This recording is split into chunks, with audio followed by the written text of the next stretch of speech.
system is destroyed. Peace, brother. Peace. How you doing? Man, I'm doing fine by Allah's grace. I hope and pray you are. All right. I got our good brother playing in the background here. I see. Looks like we got a So good connection here. We got a good connection here with God's help, so I'm glad about that. Right. I'm going to give it a couple of seconds for people to come in and listen to the minister, and we're going to start in about 2 minutes. Yes, sir.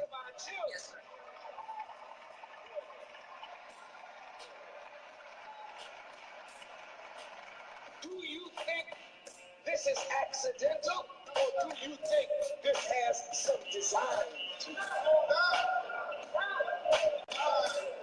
How could I go to school 50 years ago or more up the street in Boston and come out of high school having 4 years of Latin under my belt? This is Brother Sharif with the Hour of Power with Minister Amon. 1 year of Spanish, plane geometry, solid geometry, trigonometry, calculus, ancient history, medieval history, modern history.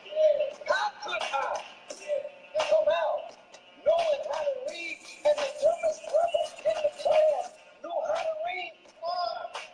And today, America is graduating from 10 to 30% of her youth as functional illiterates. What's going on? What's going on? So that's the topic of our discussion tonight. What's going on with Minister Amon? So we're going to get it going. What's going on? Minister Amon, are you ready to get started, brother? Yes, sir. I was just sharing it to some of our networks as well. Okay, you want to read a couple more? I'm absolutely ready whenever you are. Okay, brother.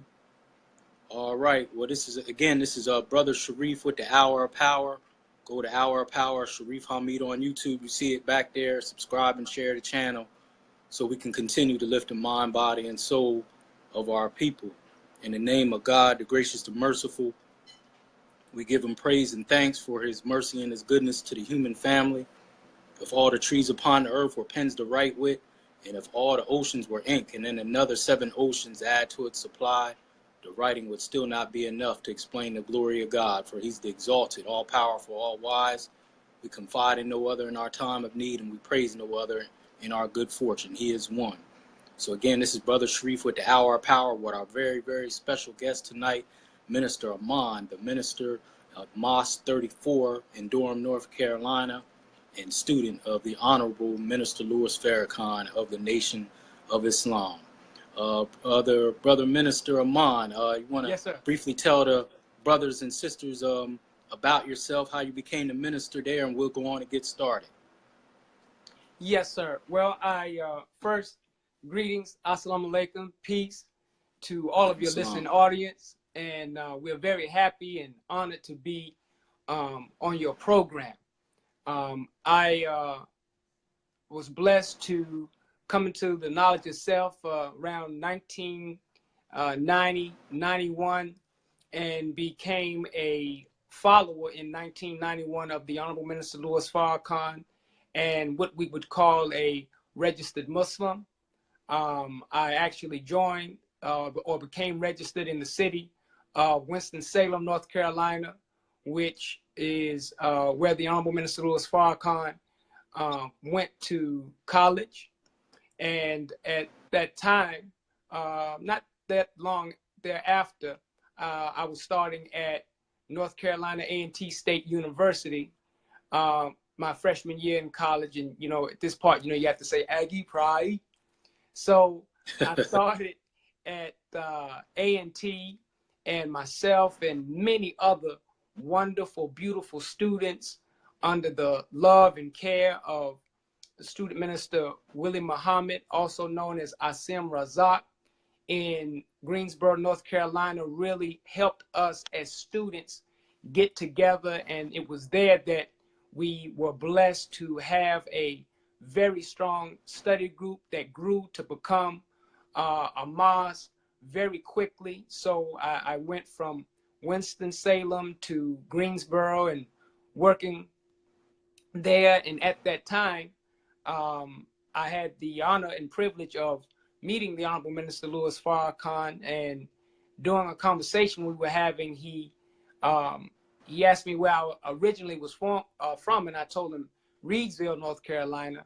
And when I said that, he explained to me that when he was in school in Winston-Salem, that, you know, he was poor, and a lot of times he did not have enough finance to go back and forth to Boston, Massachusetts, where his family was at that time, to you know, on breaks and whatnot. So he had a good friend of his who was from Reidsville, North Carolina, and he would go and stay there with him. And he told me that Reidsville, North Carolina was the first place that he ever heard some good preaching that actually set his soul on fire, and that he knew at that moment he had to preach for God. But he told me that he never could find a church that spoke to our liberation, because also in his heart was to see our people free. You have to remember, this is 1953, 1954, 1955. So he said he later would stumble across Minister Malcolm X and the Most Honorable Elijah Muhammad. But that is what sparked him. And so when he found that out, he asked me if I would start a study group in my hometown. And of course, you know, I couldn't say no, although I thought I had escaped Reidsville. So I tried to do my best to spread the teachings there. And then in September of 2008, I was blessed to be assigned to what is now my favorite city so far in my work and in my labor in the Nation of Islam, the city of Durham, North Carolina, which I love dearly. The people there, the believers there. And so for the last November, I think we'll make 27 years or so, I've been doing the best I can to help the man who has been most instrumental in all the positive life changes that I've had the great opportunity to experience. Right. Well, I didn't, you know, me and you've been friends for a while. I didn't know. That's why sometimes it may seem like I'm asking the same questions, because this isn't our first interview. Yeah. But it's good to ask the question sometimes in the same way, because you get more perspective, view, and information. Yeah. I didn't know that, you know, the minister had asked you to set up a study group. Now, if a situation will come up where you could set up a mosque there and right there in Reidsville, would you be open to that? How would that work out? Well, we're still active. You know, the once you get something started, you know, the believers and people go. When we say the nation is everywhere. You know, we believe that wherever the believer is, that is where the nation is. So there are still believers there in that area.